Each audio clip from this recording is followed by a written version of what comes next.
Insurance is a vast, complex, yet a fascinating industry. While the need for it is often overlooked, it constantly proves to be the pillar that stands to restore calm after chaos.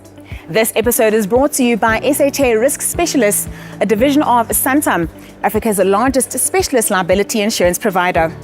I'm your host, Nontusugo Mhlungu, and we are on a quest to find the ultimate ambassador of the short-term insurance industry.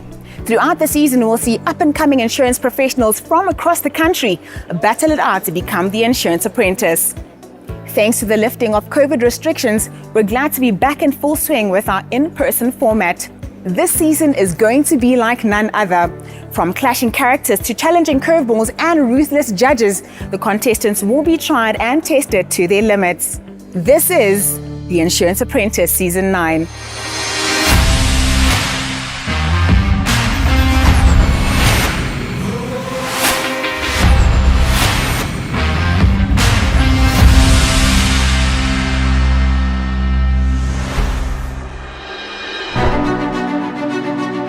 My name is Kagisho. I'm a senior comm specialist for Old Mutual Insure. My name is Marissa van der Westhuizen. I work at I2 Special Risks as a claims specialist.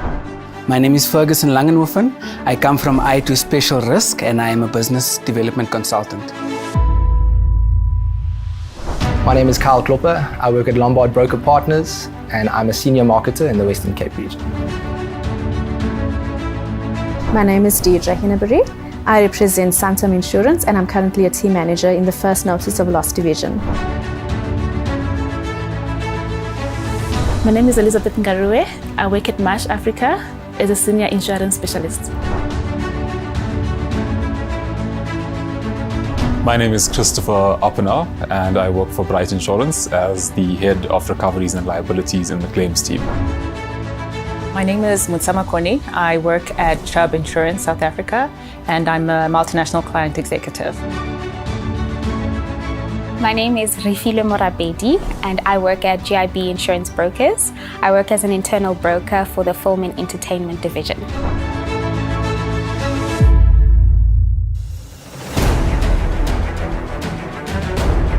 I believe I have what it takes to win the Insurance Apprentice because I work really hard, because I am passionate about the work that I do. I believe in the insurance industry. I believe that it plays such a pivotal role in the functioning of our society. I entered the Insurance Apprentice because I want to challenge myself, and also I'm someone who works in a support function so I can provide ideas which haven't been presented to the table before. I have what it takes to win the Insurance Apprentice because I've got a lot of experience. I'm quite confident and I believe that I will be a great ambassador to take the insurance industry to the next level. I entered the Insurance Apprentice because I really wanted to challenge myself and to open myself up for more opportunities that the industry can offer. I entered the Insurance Apprentice because from a career point of view, it would be a huge accomplishment to win this competition.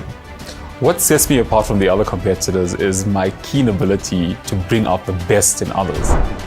I think I have what it takes to win the Insurance Apprentice because I'm passionate about the industry. I would love to be an insurance ambassador so I can educate people more on the industry and what the insurance does for them. I think I have what it takes to win the Insurance Apprentice because I have the edge. I have an advantage in terms of my knowledge and experience. Sometimes my ambition actually scares me because I'm always looking for something that completely takes me out of my comfort zone. I entered the Insurance Apprentice because I honestly wanted to see what the big fuss was about. I literally enjoy doing insurance and I think that's something rare. What sets me apart is my confidence. Getting into the top 10 is a big deal for sure. There's a thin line between confidence and arrogance. I was at a broker for 8 years prior to moving across to the insurer's side, where I currently hold the position of senior marketer. I believe I have what it takes due to the experience that I built up over my career in the insurance industry.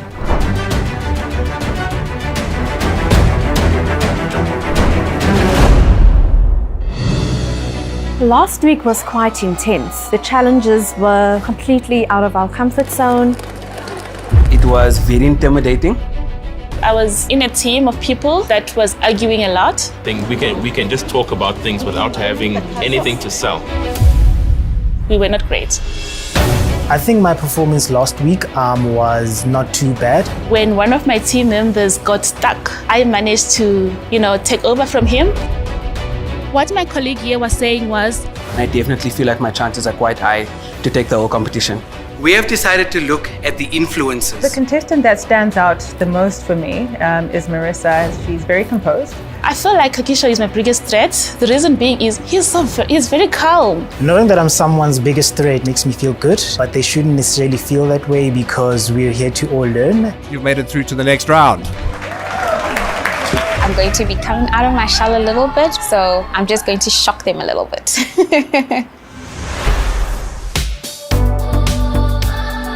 Wow, we made it to the top 10, guys. I can't believe it. How was last week though? It was so intense. Stressful. Last week's elimination was quite intense for me. I did come in trying to put my best foot forward and take a moment to enjoy the experience. What was nice about it, we all stepped up to the challenge. Yeah, for The sure. judges were hectic. Hectic. Our presentation didn't go well.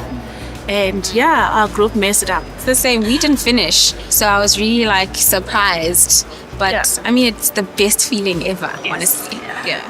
My performance last week, I felt like I needed to do more. This week is to just put myself out there more. So if I have an idea, just getting that idea across to them and making them understand.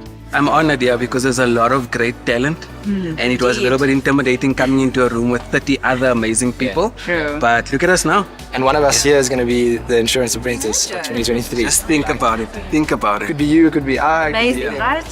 I might be a little bit of an optimist, but I think we've got a good bunch. There is no one individual who I feel as though that might be my downfall. It's an even playing field, and let's see how it goes. Feeling a bit nervous, believe it or not, but You hide it well. Yeah. Thank you so much. A lot is at stake, and representing a lot of people. Who's looking forward to Judge Dredd? I don't know if none of their knocks. I don't know anymore. I feel like they've been going, head to head with people who can be the meanest. You think So I don't know. bad cop and Simon's good cop all of a sudden? I feel like they're both bad cops. Bad cop too, bad cop, worst cop. I think it's important to be a team player in order to make sure that your team ends up on the top. I think as much as you argue in a group, you need to minimize the arguments. This week, I'm planning on speaking up more. What I noticed last week was I didn't voice my views as I would have loved to. What I plan on doing differently this week is actually applying myself more. I think I'm going to learn a lot, and I hope that you guys learn a thing or two from me. Yeah. Definitely, I'm already learning how to be calm from you. All right, guys, so let's do this. Whatever the task is, we'll deal with it and we'll tackle it head on. Wishing you guys all the best of luck. Yeah, no, I agree. Good luck, everyone. Hope to see you all next week.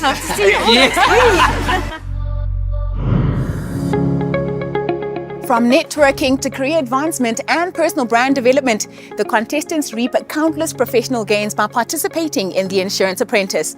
However, there is only one ultimate prize package for this year's winner. Let's take a look. This year's winner walks away with an all-expenses-paid trip to London to attend the Worldwide Broker Forum, sponsored by Lloyd's of London. 20,000 Rand in cash prizes from Tracker, Global Choices, and New National Assurance Company. The winner will also receive a travel voucher valued at 10,000 Rand from Bright Insurance, a tech prize from Genesis, a professional corporate photoshoot from AIG, as well as a suitcase from Emerald Risk Transfer. The Insurance Institute of South Africa is sponsoring the winner to attend the 2023 African Insurance Exchange in Sun City, and Sedgwick will be taking care of the winner's accommodation.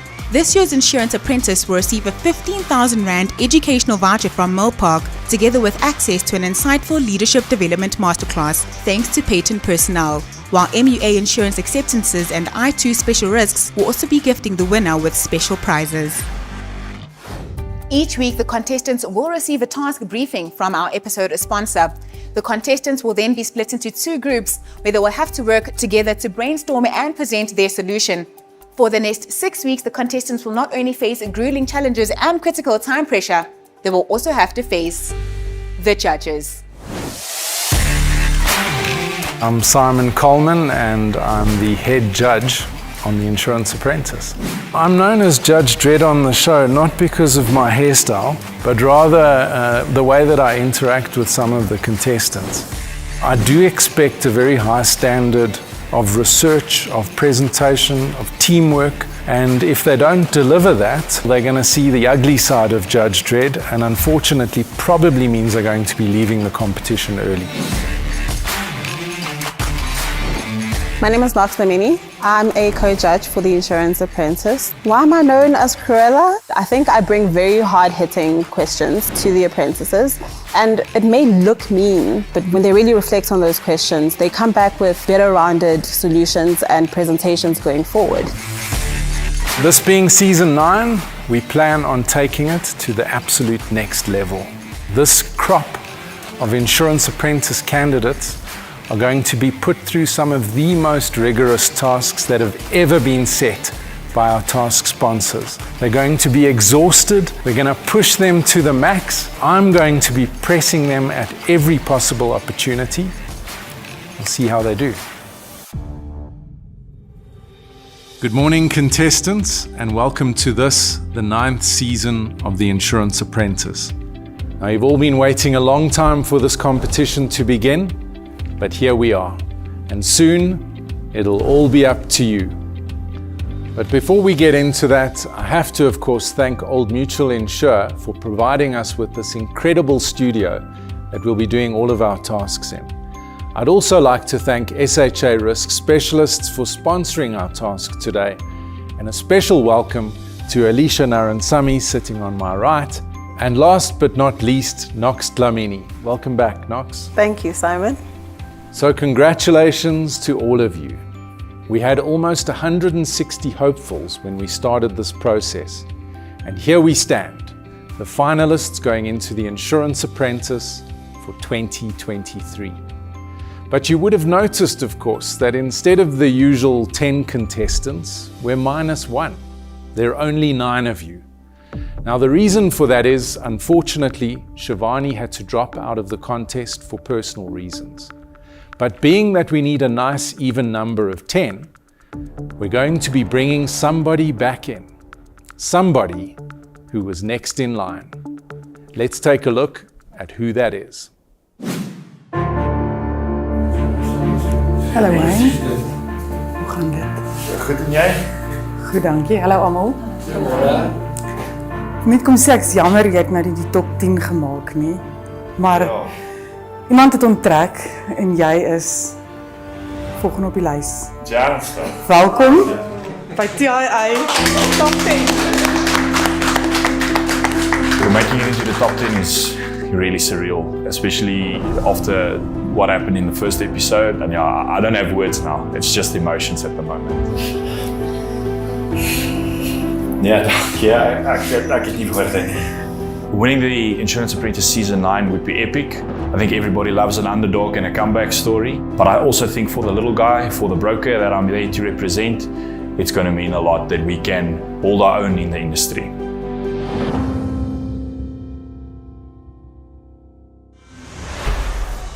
All right, let's bring him in.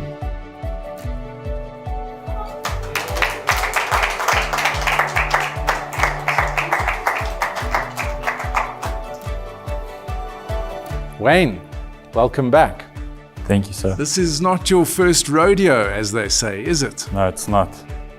So you made it by the skin of your teeth. Well. Let's take a look at what happened in the last season. Wayne, this is not your first time entering the Insurance Apprentice. Probably the first time we're seeing you on camera, though. Correct, yes. Okay, how many times before? I think I've entered 3 times. Future pandemics can exclude, like all insurers at this moment, will exclude the SARS virus or any variant of it. If we eliminate someone now, one team will only have 2 members. I couldn't decide this as a judge. So I'm actually leaving the decision to the winner of Rapid Risk. Wayne, you need to tell me if you would like to eliminate the lowest scoring contestant right now. I choose to eliminate someone now, Simon. Wayne made that decision quite quickly, that he wanted to be in a team of just 2 people. Yeah. Wise decision? Scary decision. Wayne, I think we're gonna be out of time. This is tough, eh? If you keep looking down on the page, you'll see policy 2. Oh. Maybe this is where 3 contestants would have been better than 2, I guess. I'm afraid your time with us ends here. Goodbye.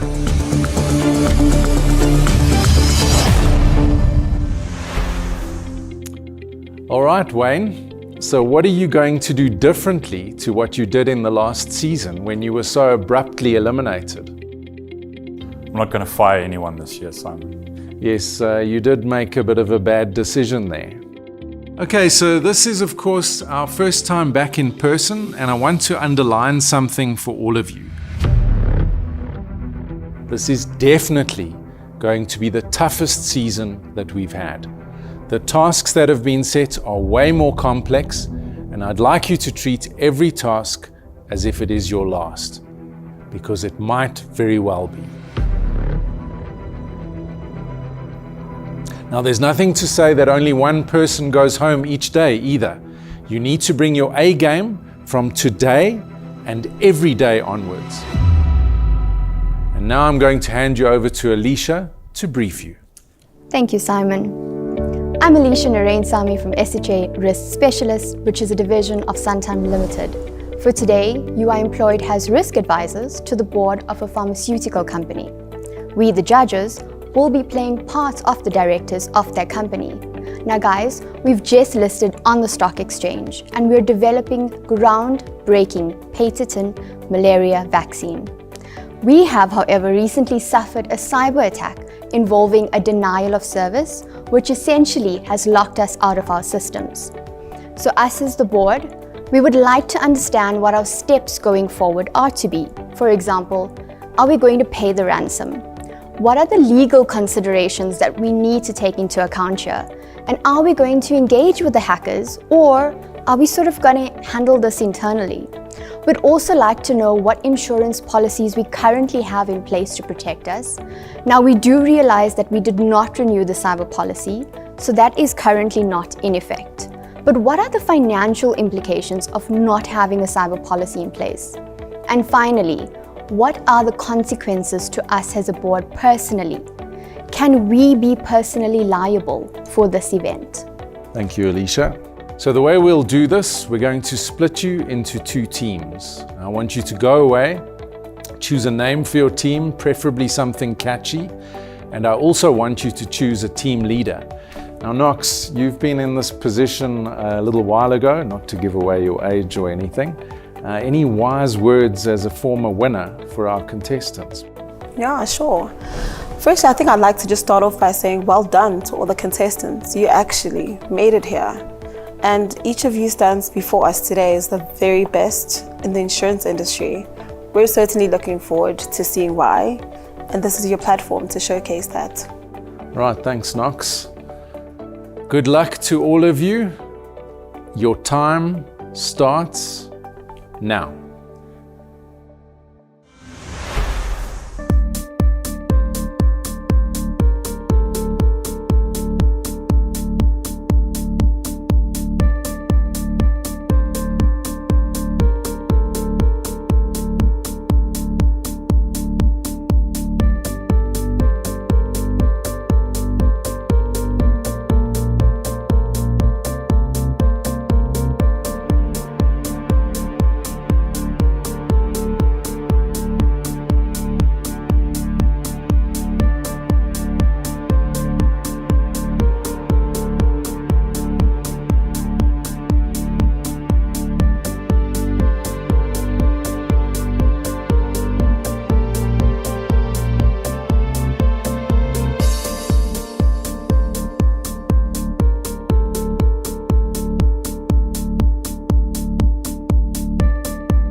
I feel so excited about today's task. It's something that I'm quite familiar with. It covers risk and how you need to manage people's data and legal obligations and financial commitments as well. So I think let's look at what the task requires us to do. So the task You are the risk committee of Farmer Bites, and your task is to report back to the board. There's a lot of pressure, especially given the short amount of time we have to delve into quite a complex subject. Someone now has access to this patent. Obviously, we're in this situation because we don't have the cover. I'm just gonna take you through whether or not we should pay a ransom. Our decision as your risk advisors is that you should not. The likelihood of having a full recovery of your data is quite low. I feel that my group is quite an amazing group of smart intellectuals. We have already come up with a framework. It is important that we are very transparent and proactive with what we share. The presentation prep is going well. There's a lot of back and forth because we want to get it right, and it's something that we're quite interested in, so we're learning a lot as we go along the way. Directly as the company, should they address or speak to the hackers? I don't think they should do that. As a group, not everyone specializes in financial lines, so trying to grasp the concept around what is covered, what isn't covered, we're finding it a little bit difficult to navigate. We do not have the internal expertise to negotiate and contain this threat. Do we believe that we should pay the ransom? There are no laws against paying the ransom. We have a more than a 50% chance of recovering our data. Today's task has thrown me and I think the majority of our team into the deep end. None of us have real experience with cyber liabilities. Presentation prep's been hectic. It's a team dynamic. We're dealing with the board of directors that have suffered this breach. How do we go about the next steps? The first issue is whether there are any insurance policies. No, there isn't one because it was never renewed. Yes. The board took the decision not to renew, even though we had given them the advice to renew. Right? It means, and every director could be held liable in their personal capacity for the loss.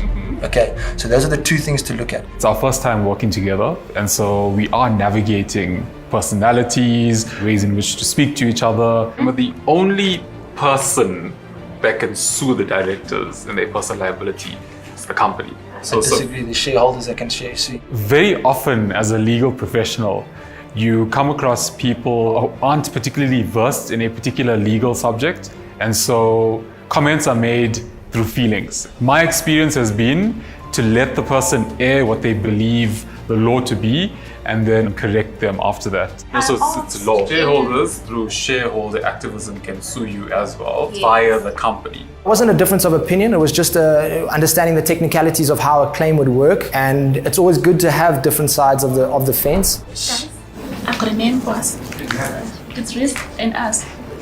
What? Risk Us. Yes. Now we are on the final stages of putting our presentation together. The only one thing that they were not open to was the group name that I had suggested. Crisis Risk Management. It's a little bit generic, to be honest. But I'm just thinking. I do think that we need to just get a name and keep it moving. Yeah. Well, we can still think of a name as we're going along. Should we pay the ransom? From the research we've done, we believe that paying the ransom is going to be the most beneficial option. Stop everything you're doing right now. Okay, we have an emergency on our hands. The media just got wind of the data breach and it's everywhere. Everyone knows about it. We've got shareholders calling us. Our reputation is taking a serious knock. Guys, it's all over. The shareholders are calling me as we speak. Share prices are tanking. I need a comms crisis plan. I need you guys on top of this ASAP. When the judges came into the room, I feel like we were just thrown in the deep end. Literally, the PowerPoint presentation was done. Price of R4.48. Today, it has dropped to 3.7 Rand and still falling. They handed us the document and I realized, oh yes, this is real. Third party has requested a very large ransom to not release staff information and the patented malaria vaccine formula out into the public domain. And these rumors alone have already had a detrimental effect on the company's share price. Forget everything we just worked on for the last 3 hours. For the last 3 hours. Now we have to think. Okay, now we have to think proactively about containing the breach, getting information out there, as well as possible losses. The information's leaked about the breach, and our shares are falling as a company. So we need to come up with solutions. We cannot. Give them a high-level response. Yeah. We have to be very direct. So again, the points to consider going forward are going to have to be like ramped up. It's no longer, oh, you should do that. It's like with immediate effect. And it has you to be need done to do this. now. It has to be sorted out. So it's a bit intense. There has been leakage to the media regarding the exposure of the data, which the board of directors are severely under pressure. We need to act with immediate effect. We cannot confirm that information has been leaked. We can confirm that no information has been leaked as of yet, as our risk assessment team is busy dealing with containment of the breach. Okay. So we can still contain the breach if we pay the ransom. I don't think we need to re-strategize anything. Everything just flows as it already is. Let's find a way as to how, as we're presenting, how we can incorporate this new information into what we're already advising the board of directors. How are you feeling, Rafil? You're looking a bit stressed. Not good. Not feeling good. Is Can it? I come and help you? To me, the team's done well. The content that we've come up with is great. However, when you're standing in front of the judges, things kind of slip your mind quite quickly. This is the time when people need to step up and bring what they have to the party.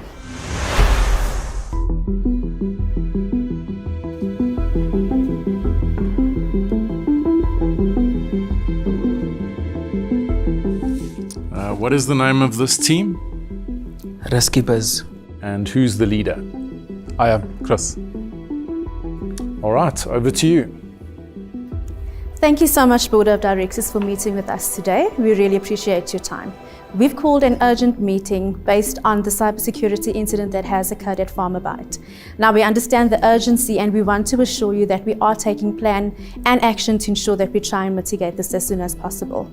With me today, as part of Team Risk Keepers, I have Kyle, Refilwe Ferguson, and our leader, Chris. Now, not to waste your time, board, to get straight into it, first and foremost, we don't have cyber security risk. Wait, and why? Why is that? The reasoning behind this board of directors was because we decided at the last renewal not to take it. We as the We? Who's this we that you refer to? We are the risk advisors, and we did put a recommendation through that we will not be going forward, and as the board of directors, it was agreed that we will not be taking it through. Sorry, wait, why? So it was established at that point in time we had sufficient IT controls in place. No, clearly we didn't. So how did this happen? I mean, what's even going on here?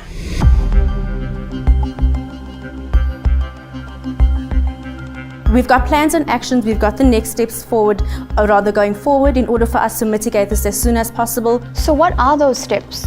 Yes, can we just get to it, please? Can we actually just get to what we're supposed to do? Like, every second that you're taking up, our share price is tanking. Absolutely. So we've already engaged with we had cyber cover previously. We've already engaged with the previous, with the insurer where the cyber policy was. We've engaged with their stakeholders and their response teams, their public relation management teams, to have a statement ready for us just to sign off on, because what's going to happen is it's going to come out of our own pocket. Look, at this point in time, I'm only interested in one thing. Yes. What is our personal liability relating to this incident? As the board. Okay, so the personal liability, that's already... I think, let me address that, board member. So from a personal liability or director's personal liability point of view, in terms of the Companies Act, you have a composite care a composite skill of care. I mean, we do know this. We're directors. Unfortunately, the risk management planning was very poor in this regard. So we have made plans to go through all the risks. So we've been misled about our own preparedness. What good will it do for us now to go through the risks now? It does seem a bit to me like the digital horse has already bolted. Yeah, to do that as a proactive measure. But that's fine going forward. This incident has happened now. Yeah. So what do we do now? Our shareholders are phoning us saying that they're going to sue us. What's happening now? Wait, so you just told us that the risk management planning was poor? Yeah. So you come here, you give us recommendations, and then you admit it was poor? Yes, so that we have... Why shouldn't we fire you right now?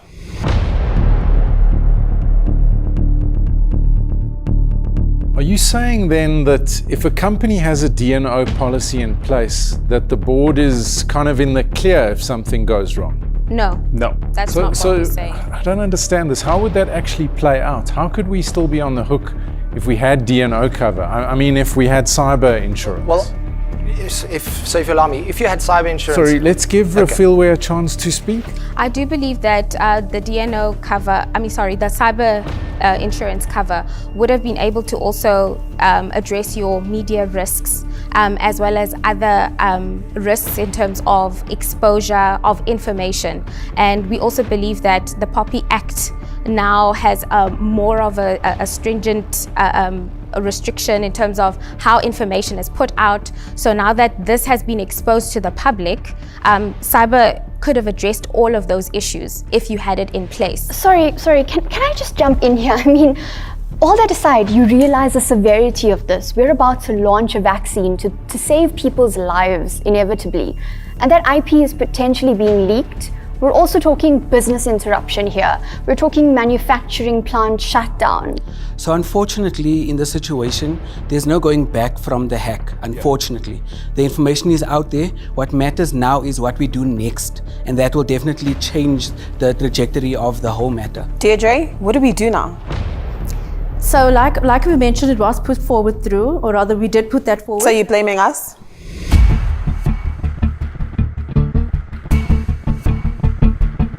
May I speak to the quantum? Yes, of course, please do. So from a quantum point of view, when it comes to cyber-related incidents, there are three types of costs. Your direct costs, so that being the cost to immediately mitigate. And according to our research by this IBM reports, the average cost of a data breach, for example, in South Africa, currently is 57 million rand. Look, you suggested in your presentation material given to us earlier that we rush out the vaccine now to beat anyone else to the punch. Is anyone going to actually take this vaccine, given that we've got all this negative press hanging around us? So we either lose complete market share and complete trust and have someone else maybe come in and change something slightly but using our patent because it's available on the dark web, or we go with it, we run with it, and we try and make sure that we are still the leaders because we knew what we're dealing with. We know what we've done and we know how close we are to this groundbreaking vaccine that will be released. But if I could... Sorry, we do understand that we have lost that trust, but essentially the product itself will be groundbreaking, as Kyle has said. This is the first of its kind. Many people will not be opposed to the medical effects of it. Yes, we've had an information problem with it. We've had financial setbacks, but the medical side of it, that will definitely improve even the economy itself. We want to stop this from going any further. So if there's any chance that we can resolve this issue by paying the ransom, and it's not illegal, yes, then why isn't that at the top of the list?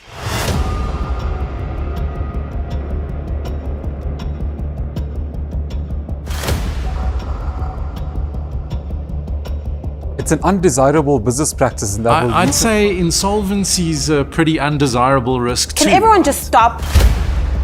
We're sitting here debating and deliberating things that do not assist us in this moment. Now you mentioned crisis response.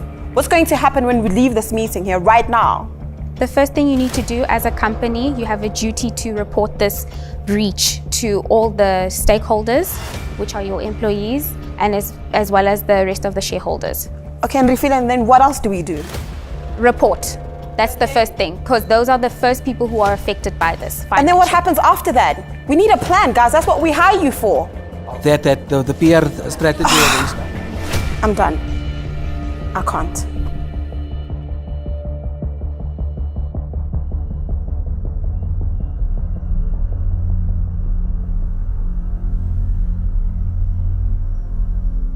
Okay, that's a first.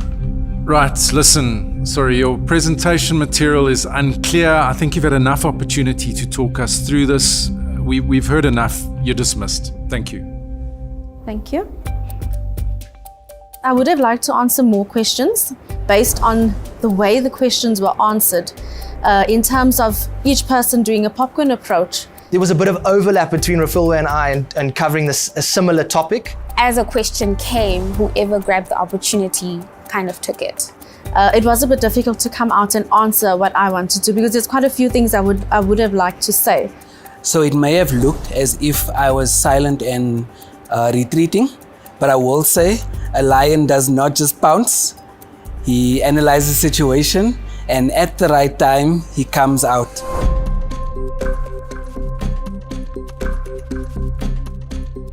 What's the name of this team?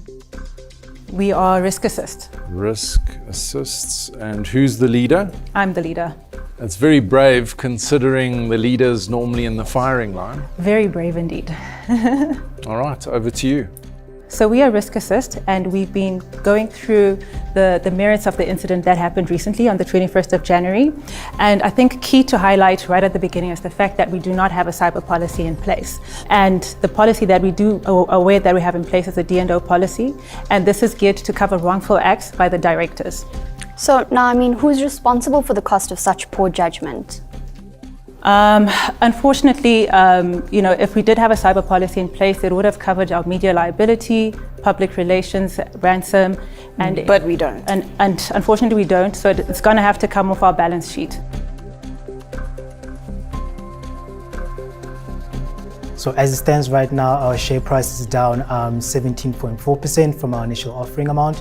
That put into perspective is roundabout in excess of 250 million rand in loss in terms of market capitalization. And counting, right? Because it keeps dropping. Yes. By the second. We need to have a media release statement acknowledging the incident that happened, and to also put the public at ease, letting them know that we are working at this and we are doing the investigation, and once we have finalized our investigation process, we will let the public know where we are at. But you realize that leaked information includes our IP. I mean, I'm not saying that employing information is not important, but our whole business centers around this vaccine. And if it's in the wrong hands, then what value does our business really have anymore? It may be alleged that the cyber risk, by virtue of not renewing the cyber policy, it may be viewed that the directors acted negligently or wrongful in that aspect. Thanks to your recommendation though, right? Unfortunately so. And you're all standing here with jobs today.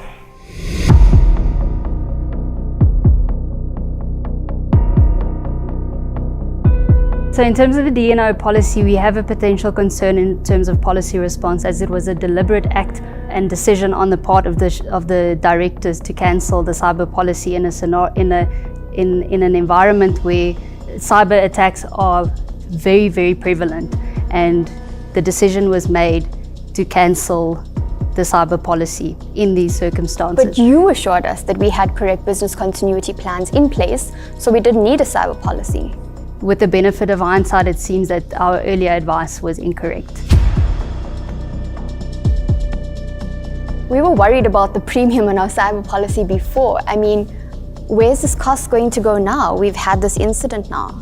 The hack's still something that occurred at the moment, so it's still the original cause of all the panic, and due to the severity of the nature, we also need to address the hack and the fact what we're going to do. Our intellectual property is in cyberspace, so it is our advice that we immediately appoint people that are adequate with cybersecurity to negotiate the price of the ransom down. We also want to... Let's just talk about that. Are you recommending that we negotiate with the cyber... We recommend that we appoint someone that with the expertise, as our internal IT people do not have the necessary expertise, and if we successfully negotiate down the ransom, we might still obtain our IP back, because with the loss of our patent, our whole company, not just our shares, will go under. There is well documented stats that show that if we do pay it, and most people do pay it, we have over 50% chance of claiming our IP back before a breach. So you're saying if we don't engage with the hackers, then we're just kind of flapping around in the wind. But if we do, at least there's a 50% chance of us... A little bit more than a 50%. Stopping the bleeding, so to speak. Yes. Okay, it's an interesting approach, I'll give you that. Okay, so I just want to come back to the directors and officers policy here just for a second. Even though we knowingly didn't take the cyber policy, will the D&O cover still be triggered here? The D&O may still be triggered. Obviously, it will still leave it to the insurer's view. We do hope that it is triggered because obviously it may be alleged that the cyber incident was a breach of duty in terms of the director's responsibilities. Who drafted the statement? I did. How soon can we get this out, and can you just talk us through what we're trying to communicate here? Firstly, we are deliberate in the sense that we are acknowledging the fact that we are currently suffering a data breach. The severity of is still under investigation, and then once more information is available at our disposal, we will share it within due course. Notification should also be made to the information regulator within 72 hours, I believe, of the breach and of the company becoming aware of the breach, and failure to do that could result in Have we fines. done this? No. This is what we were deliberating about before we came into this meeting. We were still coming up with our strategies on how we are going. Guys, there's no time to do that when there's a crisis. I'm the information officer. I'm the one that's on the hook for 10 million rand personally for not reporting this. Well, for the breach in the first instance, and if I haven't done what I was supposed to, I could even go to jail. I've got no more questions. I have to say, this is obviously terrifying for us. This could mean the end of our business. That means we'll all be out of work. I'm not 100% comfortable with what you've told me here today.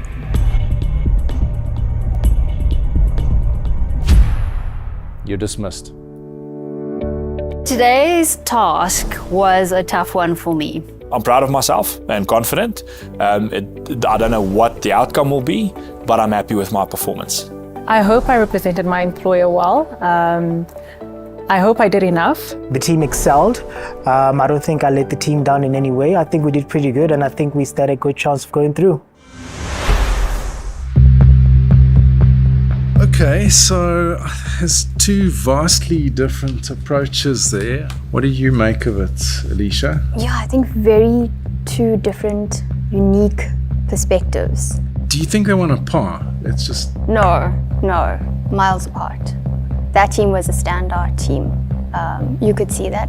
What we really want to be listening to is what's the next step. There's a sense of urgency that the other team just did not catch for me. Usually we get thrown curveballs, and I think today was one of those. Did catch me a bit off guard, but I remained grounded and I did my best. I feel as though I've answered enough and shown enough to say that I should be safe. This person really stood out, but there was sort of a power struggle there. I don't know if you guys picked up on that. Yeah, definitely. There was the actual leader and then the person who wanted to be the leader. Correct. And they were kind of fighting it out. I really do feel like I did my best to go through to the next round. I'm just crossing fingers at this point. I am the eternal optimist. I believe our team won and there is no risk of us going on. You know, this person didn't do such a bad job. It's just that they didn't come across as well as the other people in that team. And unfortunately, Simon and Knox, that team just lost today. Feeling slightly nervous in the sense that we don't know what's going to happen. But one thing that kind of reassures me in some way is that the team did pretty good. But let's not forget, we went from 160 people down to 10. When you get to this level of the competition, you don't wait for somebody to help you out. After that first round, they definitely took a step back. We didn't hear from them again, and I distinctly remember having to call on them to respond and to come back into the conversation. Did we deliver fully? I'm not entirely sure. I don't think we answered or ticked every box, but I think we did well. At the end of the day, I can only do my best, and hopefully that will take me through. So for me, it's clear who should be the person going home today. As well, I agree, because there was 160 contestants. There's now 10. You know your place in that team. All right, so are we in agreement then? Yep, 100%. Yeah, tough call, but it's the right call. All right, let's get them back in here.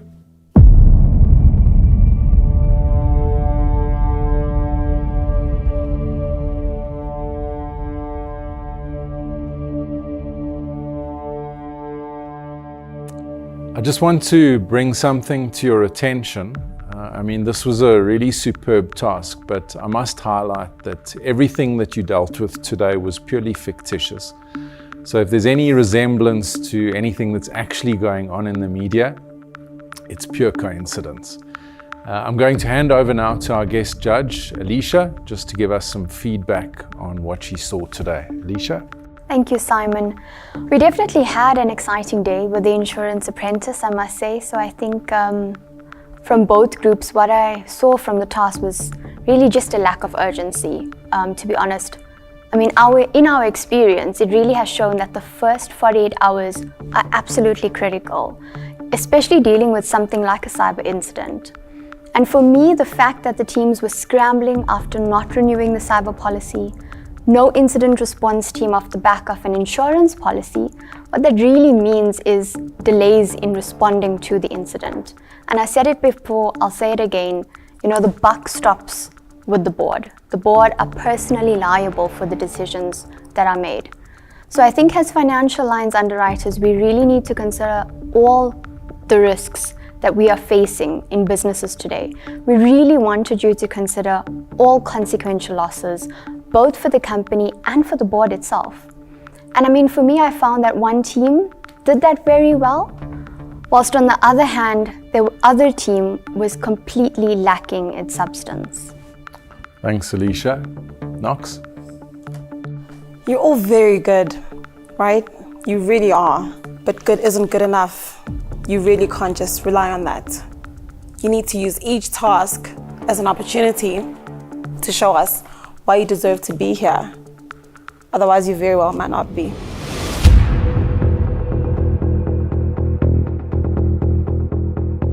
One of the things that we did differently today was we received your presentation materials beforehand. And you walked in here expecting to do a presentation, but you got absolutely hit with a barrage of questions, which meant you couldn't get into your stride. And actually, real meetings are like that, particularly when there's a crisis, and more particularly when there's personal liability at stake. We get stuck in the fact that in insurance, we've issued a piece of paper, often forgetting that there's people on the other side of this transaction whose lives are going to be dramatically affected by the outcome of the incident. And you have to have that empathy. And we just didn't get it.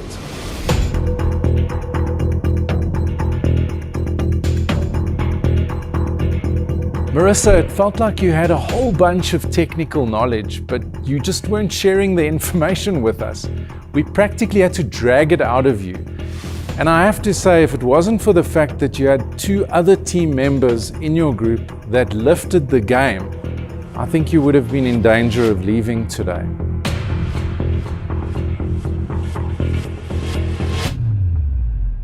But on that note, I have to congratulate Team 2, Risk Assist, because you are the winners today, meaning all of you are safe. Regrettably, this means, of course, that Team 1, aptly named Risky Biz, one of you face the possibility of elimination today.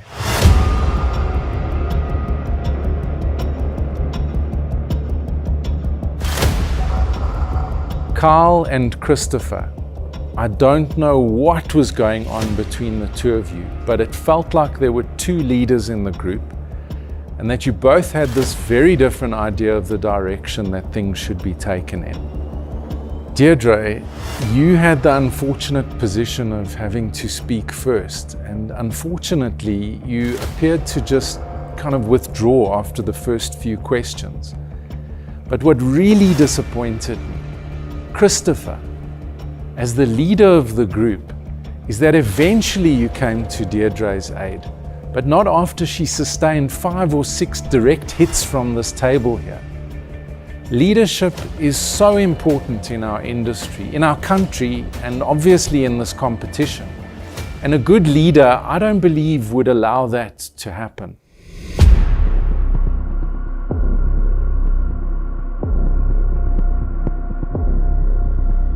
Is it the leader's fault that somebody flounders and they don't jump in to rescue them? Or is it up to each individual to step up and come back into the game? Especially given that we're down to the top 10 in this competition. Our decision was unanimous. And regrettably, the first person to leave the Insurance Apprentice 2023 is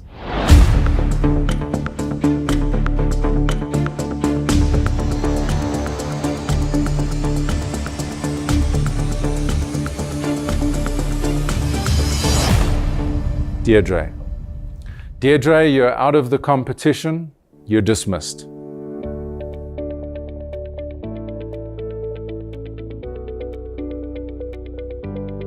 Now, I don't know if any of you were surprised today, perhaps even shocked. Even though this was the first task, it was an extremely tough one. That should give you some inkling of what's coming over the next 6 weeks. I've said it so many times, but you have to bring your A game every single day as we move through this competition. There are no second chances, there are no wild cards. I'll see you all in the next task. You're dismissed.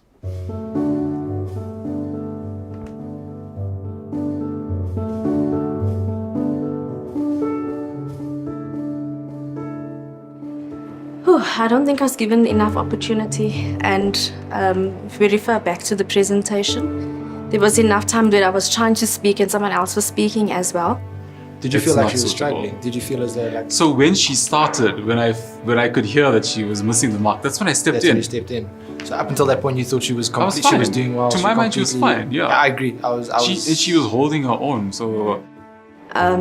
And yeah, I think also during the introduction, all of the questions came to me. The attack was on me, basically, and I don't feel everybody else got the rest of that. I think it's quite tough on the apprentices. I get it, but I really hope that they take the feedback that we give them as the learning curve that it's supposed to represent, because that's what's going to separate the resilient ones from the ones that are just going to fall by the wayside. Being a leader, because you feel like you're responsible for how good or bad the situation is going to go. So I feel super responsible for this. As a leader, you do feel responsible for someone else's elimination. When we stepped into this, our first task, it was we want to do well, we wanted to be the best. And for someone in my team to have gone home, yes, I do feel a bit of responsibility for that. But yeah, I think maybe if I'd probably tackled another aspect, probably would have had another opportunity to answer more questions.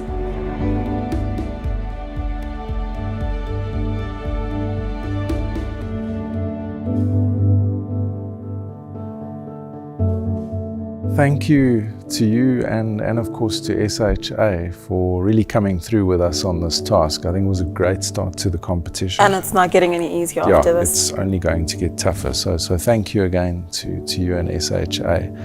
Right, that concludes the first task.